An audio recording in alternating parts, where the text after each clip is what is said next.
os alunos. Você vai ter um hotel de lazer, não adianta o sistema de RMS, ele não vai, muitas vezes, ler a previsão do tempo. Sim. Se vai vir chuva, eu já sei que não adianta eu ir para Ubatuba. Vai diminuir a minha ocupação e vai diminuir a minha diária. Então, tem que ter uma outra estratégia de venda em cima desse processo. Sim. Que é diferente de São Paulo, que se chover ou não chover, não vai ter muita interferência, porque é um público business, por exemplo. Se chover ou não, eu vou para minha reunião. Eu não tenho muito por onde fugir. Então, são esses pequenos detalhes que o pessoal não entende que tem que ter uma pessoa por trás também para analisar, uma pessoa qualificada. Que aí entra na questão de achar que pôs o sistema, seta ele automático e tudo vai acontecer. Tem um robozinho ali que vai resolver tudo para você. Tem uma história de um cliente na Europa que ele queria automatizar toda a recepção. Então, eu vou colocar quiosque de autoatendimento. Pá!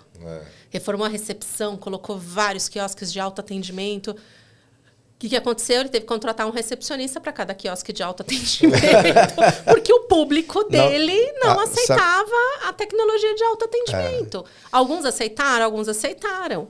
Mas aquele equipamento não foi de bom grado para todo mundo. Sim. Então, e aí a gente fala, às vezes, ver essa questão, entendeu? Até onde vai a tecnologia, até onde adianta eu achar que tudo vai ser automatizado por um sistema. E o treinamento da equipe. A equipe estar envolvida nessa tomada de decisão. Nem que seja assim, vejam o que eu estou fazendo. Às vezes a dica é essa, a decisão é do hoteleiro, a decisão é do proprietário. Mas vejam o que eu estou pensando, o que vocês acham? Me dê opinião para me ajudar a tomar a decisão. Exato. Esse envolvimento faz bem a diferença. É o que a gente estava falando, né? Eu acho que, por mais que você tenha o poder da caneta, a decisão é sua, mas eu acho que é sempre importante envolver as lideranças ou quem utiliza a tecnologia, quem lida com o cliente, quem faz aquele trabalho que ninguém faz, para ouvir a opinião dele se aquilo vai fazer sentido ou não, aquele investimento. Então, a decisão tomada na emoção do bolso nem sempre é mais assertiva. Você vai acabar gastando muito mais porque você errou na tomada de decisão, né? Vou deixar o Klaus falar um pouquinho aqui, que ele está ansioso para falar. Então, não, Renata, a gente queria que você explicasse, porque o host tem tanto um módulo que a gente pode chamar que é em nuvem, né, que são alguns relatórios, e também tem a questão do servidor. Então, se você puder explicar, né, se a host pensa em ser somente nuvem ou, por enquanto, vai também estar nessa parte do servidor. Na verdade, todos os sistemas da host são desenvolvidos 100% web. Então, a decisão é do cliente onde ele coloca isso. Então, o que a gente faz é não aprisionar o cliente. Então, se ele quer, dentro de servidores próprios dele, a gente coloca. Se ele quer ir para uma nuvem, ele coloca. Se ele quer escolher a nuvem dele, ele coloca. Se ele fala, não, eu quero ir com a nuvem da host, ok, pode vir com a minha nuvem também. Então, é um poder de decisão que acontece em algumas estratégias, os sistemas aprisionarem o banco de dados do cliente dentro da própria nuvem. E aí, quando o cliente fala, eu quero acesso aos meus dados, você tem uma plaquinha de pare, o teu contrato não permite que você acesse seus próprios dados. Então, a estratégia da host o servidor, como ele é 100% web, ele funciona no navegador. Se eu pegar meu celular, eu abro aqui para vocês e mostro ele funcionando.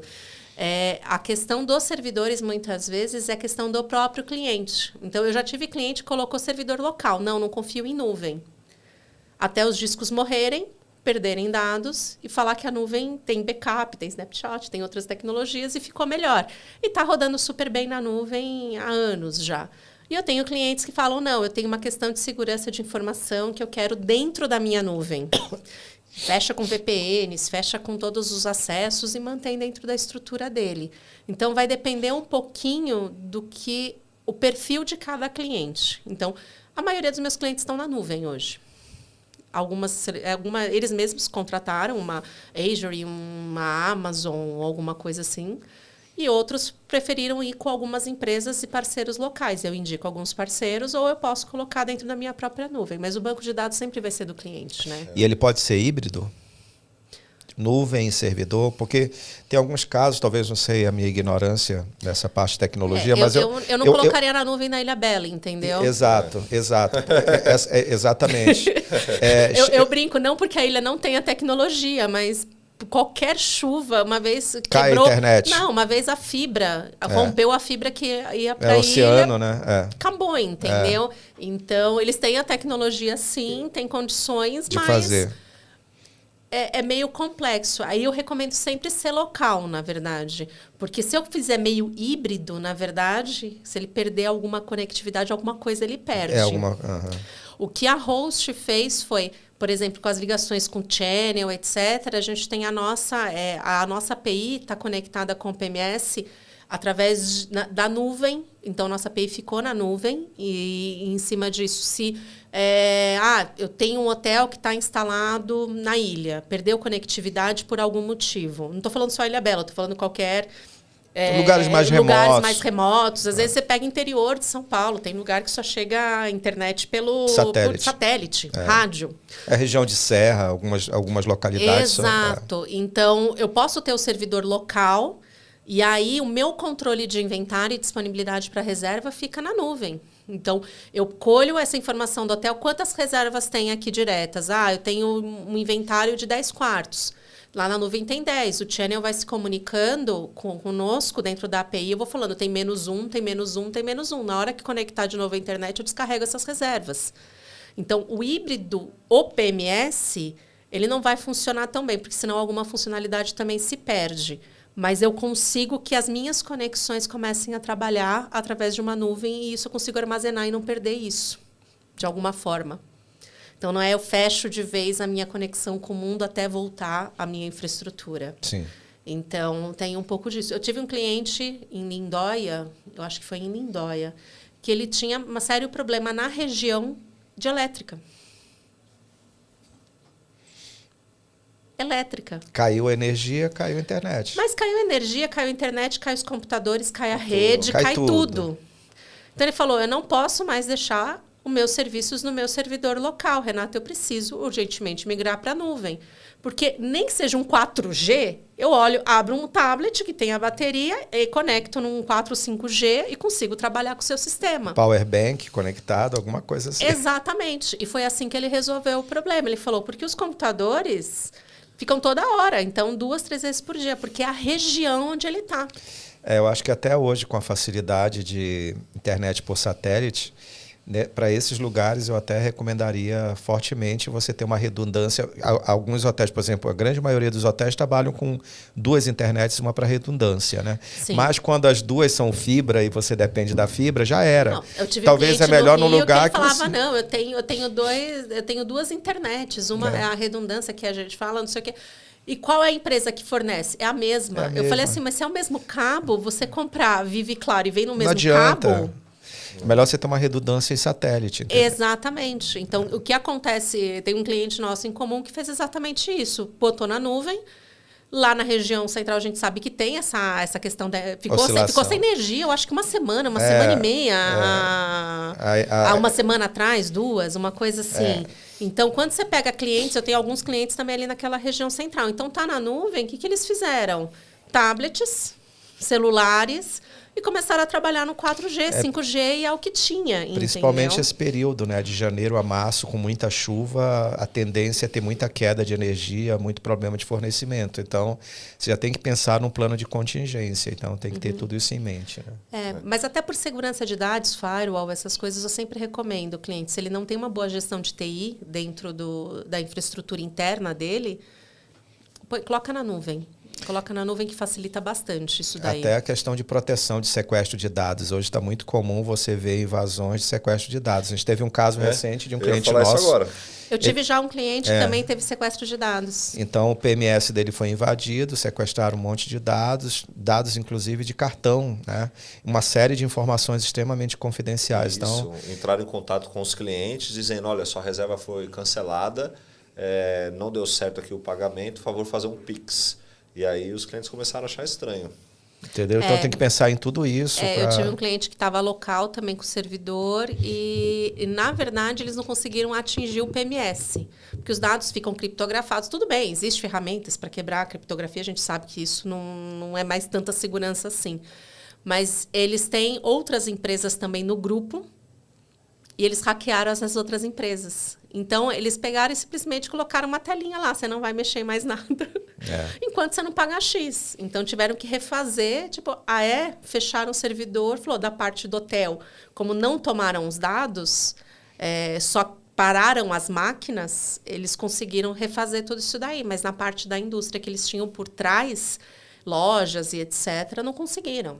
Aí tiveram que... Eu acho que na matemática aí da tomada de decisão, e na hora que até alguém estiver apresentando uma solução em PMS ou qualquer tipo de tecnologia, eu acho que é importante você entender a questão de segurança de dados por trás disso tudo. Hoje os crimes cibernéticos têm aumentado muito, né? E o que você tem ali é um ativo muito forte, não só de dados da sua empresa, toda a história da sua empresa, como até a questão da LGPD, né? Lei Geral de Proteção de Dados, onde você tem ali um banco, você é o guardião daqueles dados de quem está dentro da tua propriedade. Então, você também, de uma forma... Você tem responsabilidade em cima disso. Por isso que a gente sempre recomenda... A recomendação de você ir para uma nuvem íntegra e ter uma empresa que faz essa gestão por trás... ou ter um TI que faça essa gestão por trás, é muito importante. É fundamental. É fundamental. É que nem conexão remota. Todo mundo fala, usa o Ndesk. Recentemente, o Ndesk teve vazamento de dados. Vazou senhas, vazou entradas, e é isso que os hackers usam para entrar nas empresas. Então, mesmo as ferramentas de acesso, eu peço para restringir ao máximo. Por exemplo, eu tenho meu IP fixo no escritório, o cliente libera via VPN para o meu IP fixo. Então, tudo isso a gente vai fechando para deixar mais difícil esse tipo de acesso. Falar que é impossível, a gente nem a NASA, né? O Pentágono foi invadido. É por isso que eu falo, o Pentágono foi invadido. Falar que é impossível, que a gente consegue zelar por isso em 100%, não, o Pentágono foi invadido. Mas eu consigo minimizar para não ser uma porta aberta de falar um convite, né? Venha roubar meus dados, né? Então, essa segurança de informação é bem importante. Legal. Bem, eu acho que a gente já está chegando aqui no... Já deu uma hora? Aqui passa rápido. Eu acho que vai ter que surgir um novo convite para você voltar. E agora até acho que eu vou convidar a Renata como professora de escola de hotelaria de luxo. O que ela pode ensinar para o hoteleiro, o que ela pode compartilhar para o hoteleiro pequeno, o médio, até o grande hoteleiro que não tem acesso a esse tipo de mão de obra ou de conhecimento. A gente pode pensar, e fica o convite para uma outra pauta, outro bate-papo para a gente... O objetivo do canal aqui da Hotel B2C, além da gente sempre estar divulgando o que tem de novidade, as parcerias, as tecnologias, tendências, é de educar o mercado, profissionalizar o mercado, né? Quanto mais profissional o mercado, todos ganham mais. Sim. Então, fica o convite. Eu vou passar a palavra para o Klaus, mas desde já eu quero agradecer a sua presença. Muito obrigada. Obrigado a Host por ter liberado aí a Renata, esse horário precioso dela de vir aqui compartilhar tanta informação com a gente. E a aula, né? Tanta coisa aqui interessante de tecnologia que a gente ouviu. Eu queria agradecer a Renata. Na verdade, para quem não sabe, a gente estudou junto, né? Fizemos faculdade de hotelaria juntos. Nem me lembro há quanto tempo atrás, né? Então... Ainda bem que na nossa época não tinha câmeras. O deles tinha cabelo ainda. Os deles tinha cabelo? Vocês pintam o cabelo, eu raspo o cabelo. Naquela época eu não pintava o cabelo. Essa era a melhor parte. Pois o tempo passa rápido, hein? Se a gente entrou na faculdade em 2000, que a sua turma foi igual a mim, então a gente está falando aí de 24 anos, né? Quanto aprendizado, né? Quanto aprendizado. E como o mercado, a gente se tromba, né? Depois, no final, eu falo que o mercado de hotelaria é um mercado que você sempre vai cruzar com as pessoas. Então, depois de quantos anos, de repente, a gente tromba em um cliente em comum, fala Klaus. Não é um nome tão difícil, né? A gente não vê tanto assim no mercado. Não é Renata, né? Que você tem 15 em cada esquina. Não, e não é Klaus Silva, né? É Klaus Bayer. Exatamente. Então não é todo Klaus Bayer, talvez você ache muito na Alemanha, mas aqui no Brasil mas aqui no Brasil não. E aí, quando a gente cruzou, eu falei, nossa, que legal, que surpresa. Quer dizer que ainda tem... Da nossa turma que começou tão grande, terminou tão pequenininha no final o curso, que a gente não consegue ter pessoas aqui no mercado, né, atuando. Ô, Renata, para a gente finalizar aqui com chave de ouro, se alguém quiser conhecer mais sobre a Host, quiser uma apresentação, quiser falar com vocês, qual é o canal de atendimento? Pode entrar em contato com comercial.brasil@hostpms.com. Pode entrar direto no nosso site, hostpms.com, e falar que a gente também tem isso. E eu posso deixar depois com vocês os cartõezinhos da área comercial também. Perfeito. Fora que a gente sempre está participando da Equipotel. Agora, esse mês de julho, dia 25 de julho, a gente vai estar em Florianópolis, na Exprotel, com stand lá para divulgação. Então, quem for aí da região sul está super convidado a participar da feira. Mas pelo comercial.brasil@hostpms.com consegue entrar em contato conosco. E a Hotel B2C também, se precisar, a gente faz a ponte. Né? Todo mundo que já segue o nosso canal, nossos podcasts, nossos vídeos. Obrigado aí pela audiência. A gente espera em breve trazer novos conteúdos aqui e até a próxima. Obrigado. Até a próxima. Obrigado. Até logo. Obrigado. Tchau, tchau. Tchau, tchau.